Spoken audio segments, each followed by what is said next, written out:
জীবনে বড় হতে হলে স্বপ্নবাজ হওয়া খুবই জরুরি। অনেকে আমার মতের সাথে ভিন্ন মত পোষণ করতেই পারেন।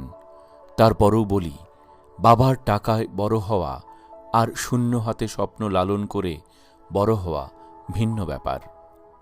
সমাজের শ্রেণীবিভক্তির জায়গা থেকে একটি নিম্নবিত্ত বা মধ্যবিত্ত ঘরের সন্তানকে কতটা বেশি ভালো থাকার অভিনয় করতে হয় তা একমাত্র সেই জানে।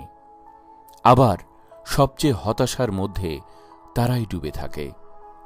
সোনার চামচ মুখে নিয়ে যাদের জন্ম নয়, তারা যে জীবনে বড় কিছু করবে না তা কিন্তু নয়। যারা জীবনে বড় হয়েছে তারা তাদের স্বপ্নকে লক্ষ্য ধরে নিয়েই কাজ করেছে, সেই সাথে পরিশ্রম আর লেগে থাকার বিনিময়ে সফলতাও পেয়েছে। জীবনে বড় হতে হলে অনেক শিক্ষিত হতে হবে এমন কথাও নেই। অনেক স্বল্প শিক্ষিত ঝরে পড়া স্টুডেন্টও জীবনে বড় কিছু করেছে, কারণ তাদের স্বপ্ন আর আত্মবিশ্বাস ছিল আকাশের ওপারে। Bill Gates, Mark Zuckerberg, Steve Jobs, এই তিনজনের মধ্যে দারুণ একটা মিল আছে।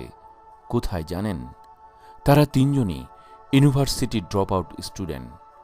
জুকারবার্গের তাও ব্যাচেলর ডিগ্রি আছে, অন্য দুজনের তাও নেই।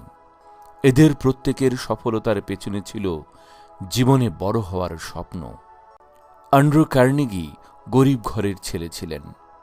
তিনি একটি খামারে কাজ করতেন এবং সেখান থেকে পরবর্তীতে তিনি আমেরিকার অন্যতম শ্রেষ্ঠ ধনী ব্যক্তি হয়েছিলেন।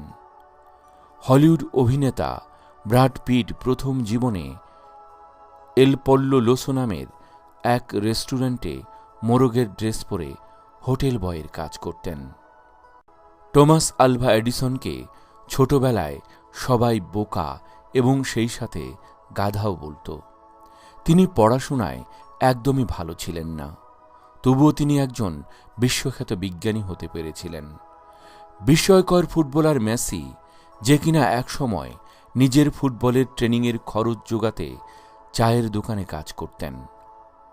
এমন অনেকেই যারা ঠিকমতো 3 বেলা খেতে পারেন নাই, খুব বেশি পড়াশোনা করতে পারেননি, কিন্তু জীবনে স্বপ্ন লালন করতে ভুল করেন নাই, এমন উদাহরণ আমাদের সমাজেও কম নয়। মানুষ তার স্বপ্নের সমান বড়, কিন্তু সেই স্বপ্ন কি শুধু দেখলেই হবে?